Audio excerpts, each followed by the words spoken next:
Buenas tardes, mi nombre es Adolfo Esteban Gámez González, soy de la carrera médico cirujano partido de primero D y en este tema se hablará sobre la primera parte del sistema cardiovascular en la materia de embriología. Establecimiento y estructuración del campo cardiogénico primario.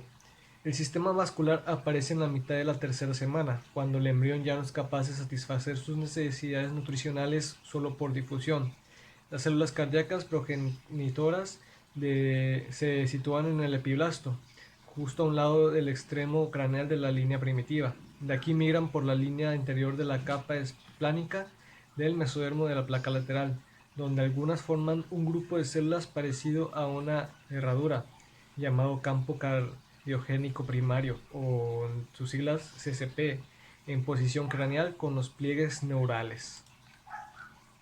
Bueno, pues como lo dice aquí arriba, se puede ver una apreciación en la imagen que en la sección A hay una imagen que es parecida a una herradura.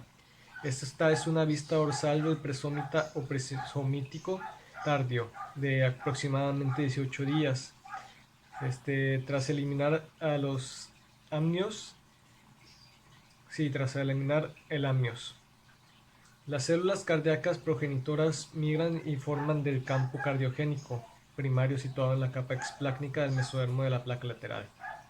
En la otra sección B se puede ver una sección transversal de un embrión en fase similar que muestra la posición de las células del campo cardiogénico primario en la capa mesodermo explácnico. Y en el C tenemos una sección cefalocaudal de un embrión en fase similar que muestra la posición de la cavidad periférica y del campo cardiogénico primario. Esas células forman las aurículas del ventrículo izquierdo y parte del derecho. El resto del ventrículo derecho y del tracto de salida, como como el cono cardíaco y el tronco arterial, se originan en el campo cardiogénico secundario, que aporta células para formar las aurículas. En el extremo caudal del corazón, este campo secundario de las células se halla en el mesodermo esplánico, en posición ventral con la faringe. Y aquí podemos apreciar un dibujo que muestra el campo cardiogénico secundario en el mesodermo esplánico, de la parte posterior de la faringe. El campo aporta células que extienden los polos arterial y venoso del corazón, que incluyen parte del ventrículo derecho y del tracto de salida, las aurículas y el seno venoso respectivamente. La alteración del campo aporta a la región del tracto salida, ocasionando defectos al tracto. Las células del campo cardiogénico secundario también muestran lateralidad, de manera que las del lado derecho contribuyen a la parte izquierda de la región del tracto de salida y las del lado derecho a la parte derecha. Esta lateralidad determina la misma vía de señalización, que establece la lateralidad del embrión entero y explica la naturaleza en espiral de la arteria pulmonar y de la aorta, garantizando que la aorta salga por el ventrículo izquierdo y la arterial pulmonar en el ventrículo derecho. Y bueno, pues aquí nos muestra una vista dorsal del dibujo de un embrión de 16 días que muestra la vía de la lateralidad. La lateralidad se expresa en el mesodermo de la placa lateral en el lado izquierdo, que incluye varias moléculas de señalización, entre ellos la serotonina, que expresa el factor de transcripción PITX2, el gen maestro de la lateralidad izquierda.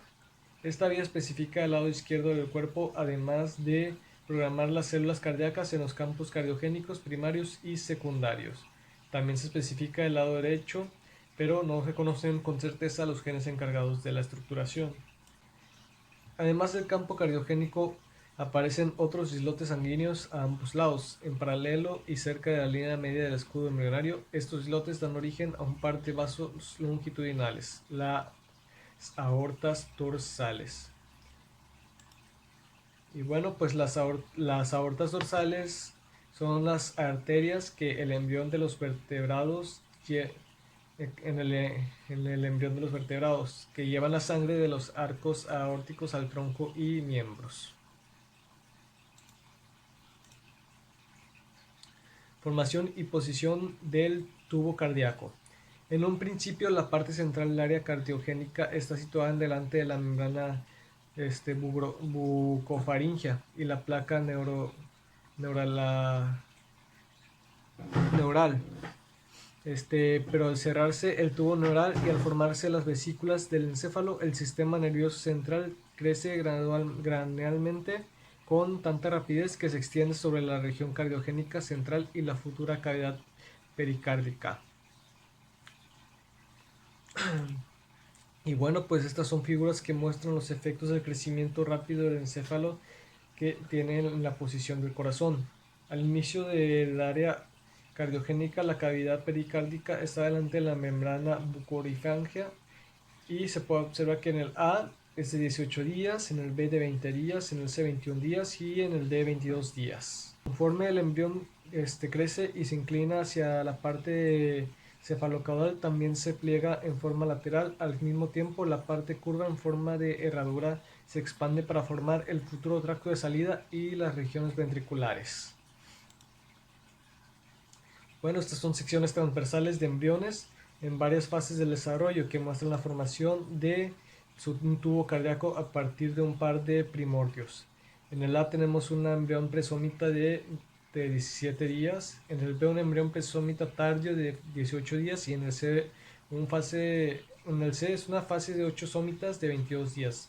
La fusión se da solo en la región caudal que el tubo forma de herradura.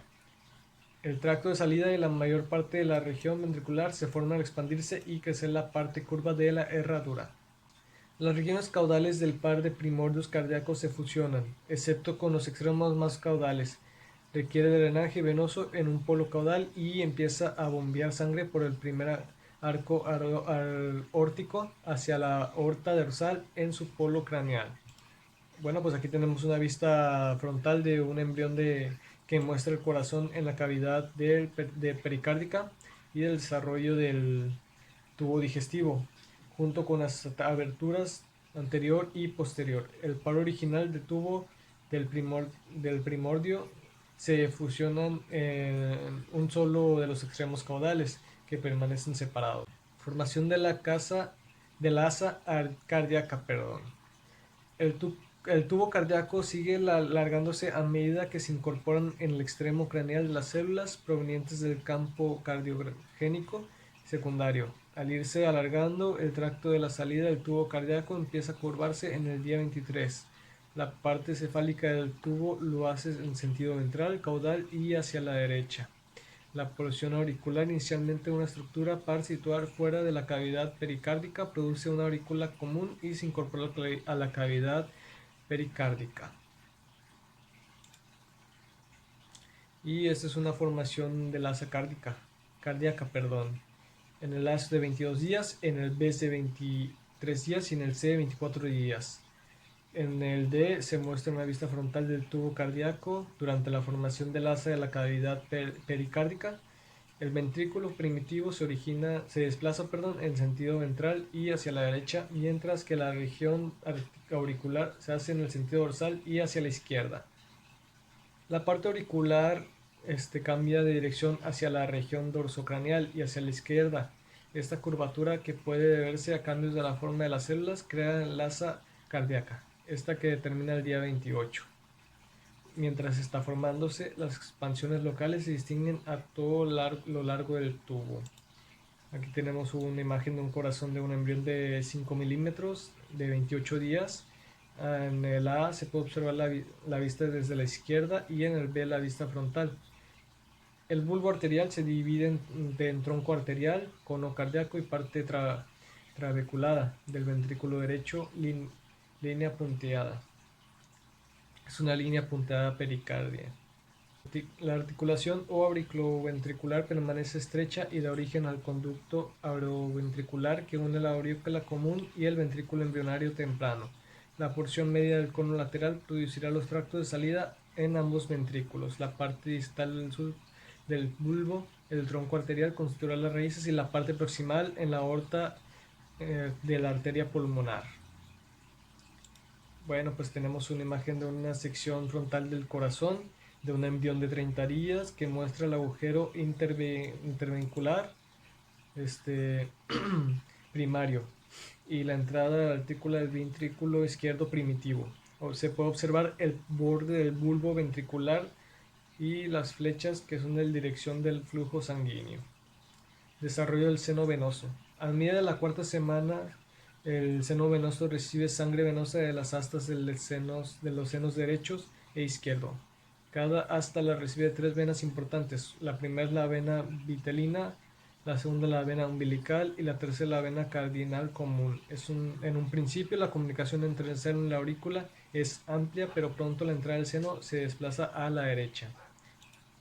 Tenemos una vista dorsal de las dos fases del desarrollo del seno venoso aproximadamente a los 24 días y a los 35 días. La línea punteada es la entrada del seno venoso en la cavidad auricular. Los dibujos se complementan con un esquema que contiene la sección transversal de las venas grandes y su relación de la cavidad auricular. Cuando la vena cardinal común izquierda se obliteria a los 10 semanas, lo único que queda del asta del seno izquierdo es la vena oblicua de la aurícula izquierda y el seno coronario. Y esta pues es la fase final del desarrollo del seno venoso y de las grandes venas. Y ya por último, a consecuencia de la derivación de la sangre izquierda a derecha crecen de modo que considerando el asta y las venas del seno derecho. El asta derecha, que ahora presenta la única comunicación entre el seno venoso y la aurícula, se integra a la aurícula derecha para formar la parte lisa de la aurícula derecha. Aquí podemos apreciar una imagen de la vista ventral de las secciones coronales a través del corazón a nivel del conducto auriculoventricular para mostrar el desarrollo de las válvulas venosas. En la imagen A es de 5 semanas y en la B es una etapa fetal del sinus venarum de color azul. Tiene pared lisa, se origina en el asta del seno derecho y las flechas son de flujo sanguíneo. Es todo por mi parte, muchas gracias.